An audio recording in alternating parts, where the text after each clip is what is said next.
ৰাজ্যত কিছু মুহূৰ্তৰ পূৰ্বে পুনৰ অনুভূত হৈছে এটা শক্তিশালী ভূমিকম্পৰ কম্পন পুনৰ ভূমিকম্পই কপাই গৈছে সমগ্ৰ ৰাজ্য এই মুহূৰ্তৰ এটা ডাঙৰ খবৰ ৰাজ্যত ঘনাই আহিছে ভূমিকম্প পুনৰ কেই মুহূৰ্তমানৰ আগতে এটা ভূমিকম্পৰ জোকাৰণি অনুভূত হৈছে সমগ্ৰ ৰাজ্যত গুৱাহাটীত অনুভূত হৈছে এই ভূমিকম্পৰ জোকাৰণি কিন্তু বৰ্তমানলৈকে জানিব পৰা হোৱা নাই এই ভূমিকম্পৰ মূল অভিকেন্দ্ৰ ক'ত কিন্তু 11:54 এই ভূমিকম্পৰ প্ৰবল জোকাৰণি অনুভূত হৈছে কিছু সময় দীঘলীয়া সময়লৈকে এই ভূমিকম্পৰ যি কঁপনি সেই কঁপনি অনুভূত হৈ আছিল পুনৰ জোকাৰি গৈছে এটা শক্তিশালী ভূমিকম্পই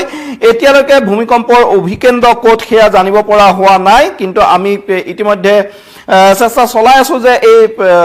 ভূমিকম্পৰ অভিকেন্দ্ৰ ক'ত সেয়া জানিব পৰা হয় নেকি আৰু এই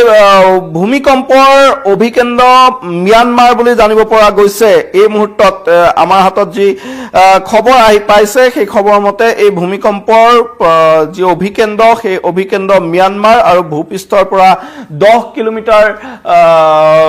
তলত এই ভূমিকম্পৰ উৎপত্তি হৈছিল আৰু এই ভূমিকম্পৰ ফলত তীব্ৰ জোকাৰণি অনুভূত হৈছে আৰু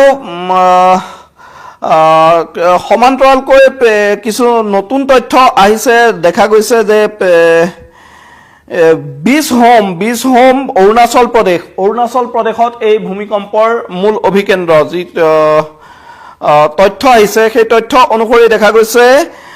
ক্ষমা কৰিব কিছু তথ্যৰ বিসংগতি হৈছে যে আজি যিটো এই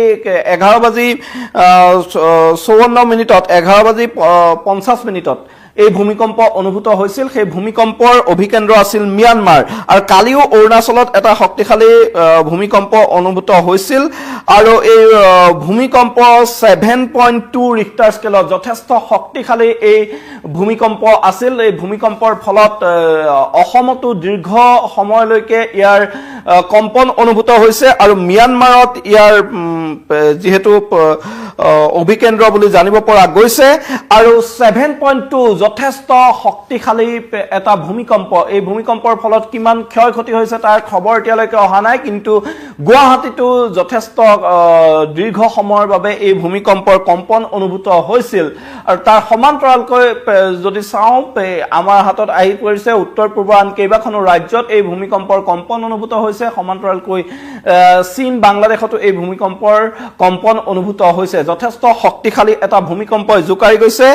আৰু 7.2 ৰিক্টাৰ স্কেলত যথেষ্ট বৃহৎ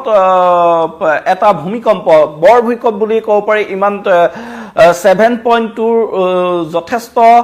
শক্তিশালী ভূমিকম্প ইয়াৰ ফলত বিস্তৰ ক্ষতি হোৱাৰ সম্ভাৱনা আছে কিন্তু এই মুহূৰ্তলৈকে তেনে ধৰণৰ খবৰ আমাৰ হাতত আহি পৰা নাই আৰু মই যেহেতু জনাব খুজিছিলো যে কালিও অৰুণাচল প্ৰদেশত অভিকেন্দ্ৰ এটা প্ৰবল ভূমিকম্প হৈছিল আৰু তাৰ সমান্তৰালকৈ দেখা গৈছে বিগত দিনকেইটাতো ধাৰাবাহিকভাৱে ভূমিকম্প অনুভূত হৈ আছে এই যি ভূমিকম্প প্ৰবণ অঞ্চলটোত হিমালয়ান বেল্টটোত এই ভূমিকম্প সঘনাই হোৱা পৰিলক্ষিত হৈছে আৰু কিছুদিন পূৰ্বে মৰিগাঁৱত অভিকেন্দ্ৰ থকা এটা শক্তিশালী ভূমিকম্প হৈছিল ৰিক্টাৰ স্কেলত 5তকৈ বেছি আছিল প্ৰাবল্য আৰু তাৰ পিছত এতিয়া দেখা গৈছে যে ম্যানমাৰত 7.2 যথেষ্ট বৃহৎ এটা ভূমিকম্প হৈছে আৰু ভূপৃষ্ঠৰ পৰা 10টি হৈছিল সেই কথা বৰ্তমানলৈকে জানিবলৈ দিছে আৰু এটা কথা যে ধাৰাবাহিকভাৱে যি ভূমিকম্পৰ এনে ঘটনা বৃদ্ধি পাবলৈ ধৰিছে